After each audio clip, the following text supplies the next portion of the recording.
Greetings, I am Maleficious, and I'm back with more of Shenzhen IO. And, you know, it's weird. I really seem to do my best coding while I'm not recording because I've solved both laser tag and vape pen puzzles. And, well, anyway, I've actually got a mug of tea this time. I'm drinking Celestial Seasons Candy Cane Lane. It's a decaffeinated green tea, which is a little appropriate for being in China. I don't know, it might be Chinese tea, I'm not sure. Although apparently the spices, seasonings, and herbs were picked in Boulder, where they have their factory. But anyway, let's get into the design. Okay, so tag you're it, and open it up.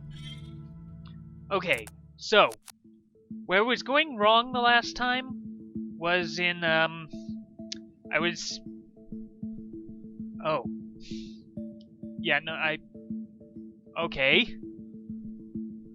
Okay, for some reason I was thinking, the problem was trying to, so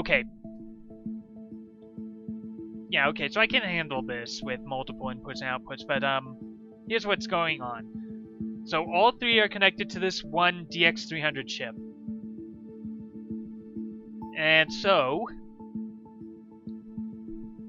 I've set up this controller here. 3, 4, 5, 8, 9. Yeah, I'm only using 9 lines of code, but I need an MC6000 here because I'm using the data registry to see whether Alive is on or not. So I sleep until it receives data. Then I move the value into the accumulator, and I think my problem was this. Hit and respawn are both simple inputs, whereas Alive is a simple output. So every time it tries to bring data in, it always gets a 0 value from P0 where Alive is connected to it, because Alive can't output anything.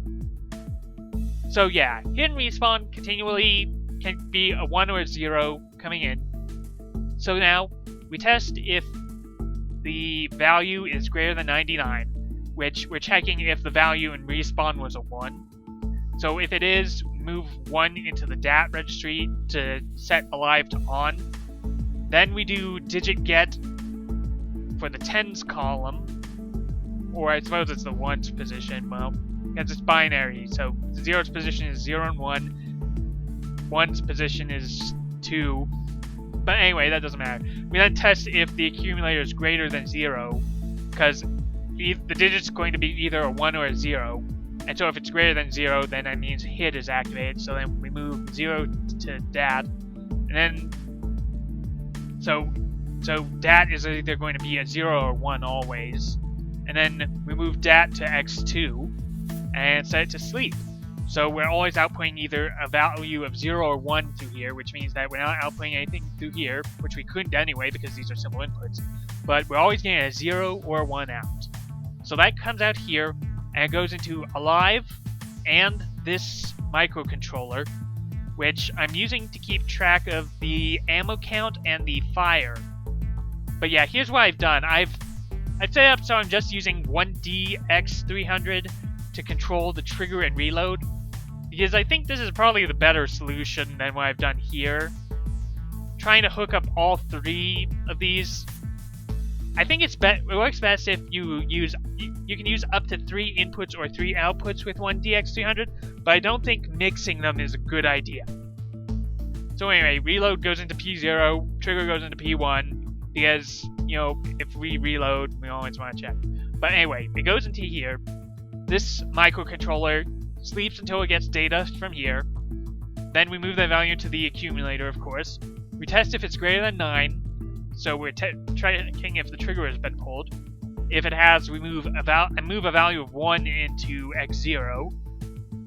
And then, once again, digit get for the zeros column. And test if the accumulator is greater than 0. So if reload is on. And if it is, I move a value of -1 to X0. And then sleep 1. And now it goes into this larger accumulator. And so we sleep until X0. And then I do a test compare of X0 with 0 because I'm either getting in a value of 1 or -1. So if it's more, we test if the accumulator is greater than 0, because I'm holding the ammo value in there. So instead, let's fall through to, if it was a negative, if I move to -1, then I move x2 to the, if it's a -1, that means it's reload command, so move x2 to the accumulator. And so I've wired the adjustable ammo count into x2 here, so no matter what it changes to, we can always get a reload value easily. And I'm using the accumulator because I want to use the arithmetic commands with it. Because if it's greater than 0, then first we test if there is ammo left. Because if there are no shots left, we don't want it to fire even if they pull the trigger. Then we test if P0 is greater than 0, so they have to have ammo and they have to be alive. And so if either of these are false, then all of these plus signs shut off, and we jump down to the end. So, anyways, if they are alive and there is ammo left, then we subtract 1 from the accumulator and move 100 to P1, then set it to sleep for 1 second so we can generate a pulse of 1 second, and then move a value of 0 to P1 and set it to sleep for 1. So that should work well. It worked decently when I ran 2 tests. Alright, so we've got our verification in, and let's run the simulation. And while that's going, I could have a sip of tea. We actually got our first snow today, so it's been cold all day. Yep, there we go. 3 successful trials, and I have, production cost 15 yuan, when it looks like most common is 9, maybe? So 3 MC4000s? Well, maybe not. Yeah, I'm using a lot more power and a lot more code. I'm thinking that's because of my mathematical background. I don't go for an elegant solution, I work until I get a solution that works for it, and I say, okay, that's good enough. But yeah, let's return to email and see how that turns out. Yeah, from Wu Li. Joe, it would be great if you focused on business instead of constantly suggesting distractions. Also, I would destroy you. From Carl Teskey. Just got word from my friend. He's purchased the building for his first. I can't bring myself to write it out. His first location. Not sure I want to imagine how much of his retirement he's put into it. It's always nice to have a dream, but sometimes there's a reason you shouldn't pursue it, you know? From Joe. Awesome Plex! That's just amusing. Anyway, time for the vape pen solution. And I genuinely hope this doesn't become a trend with this, where I spend the first 15 minutes explaining my solutions from the previous recording session, and then the next hour hammering my head against the next design. So here's my solution, and I don't know why I said last time a DX300 would help, because it can only output in 0 or 100, and we need discrete values. But yeah, each color value, red, green, and blue, is handled by a separate MC4000, each of which has the exact same code, because, well, that's all we need. So, each of them is set to sleep until they receive data from the X-Bus port, then they move it into the accumulator, and we test if the accumulator is less than 0, so if it's a -999, and if it's not a -999, we then move the value into P1. And the big thing is this Mega Controller, which is handling it. And again, I'm tripped up by X-Bus packets. So, if we're not receiving a packet, we're getting a value of -999. So, what I've just set it up to do is to start by moving the value from the radio broadcast into, well, first out X3 into the red value, then out X2 into the green value, then out X1 into the blue value, and then the last part of the packet, the pulse length, is moved into the DAT storage registry. Then I have to test if DAT is greater than 0, because we're checking if we're running a pulse. Because if it is, then I move DAT into the accumulator, which is where I can actually use arithmetic operations. So I test if the accumulator is greater than 0. If it is, then I subtract 1 and jump to the end. And this actually works because we can keep a pulse going, and if we get a negative 999 in, then we won't move it into the accumulator.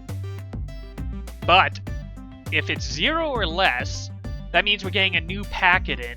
So, or rather, we're not getting a new packet in, because if we get a new packet in, then this top part handles it. So, if it is less than 0, we fall through, and we just move a value of... Then that means the pulse needs to end. We move a value of 0 to all 3 of the microcontrollers. And that should work. So, just run simulate, and you can see the LED lights up with various red, blue, and green values. Tasty tea. And there we go. Wow. Yeah, I've overcomplicated this, obviously. Looks like the most common cost is 9, maybe, so... I don't know. I'm not sure how to handle this cheaply. And yeah, and I'm using way more power than everyone else, and more code. I don't know, I could not come up with a better solution, but obviously...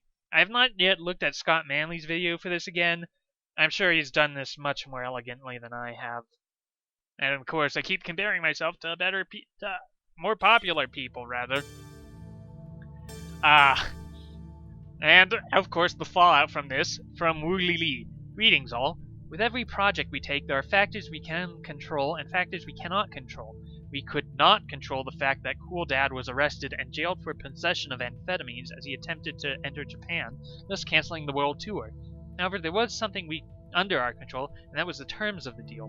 We could have negotiated a better contract that would have allowed us some recourse if something like this happened. Instead of leaving us on the hook with 100,000 useless color-changing light-up vapes for us to dump at basic prices just to get rid of them. Lili Wu.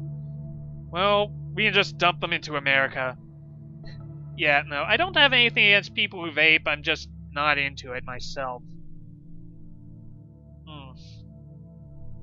Well, we have a little bit of time. Maybe I'll just run a solitaire real quickly. But aside from this, I've been playing Harvest Moon DS.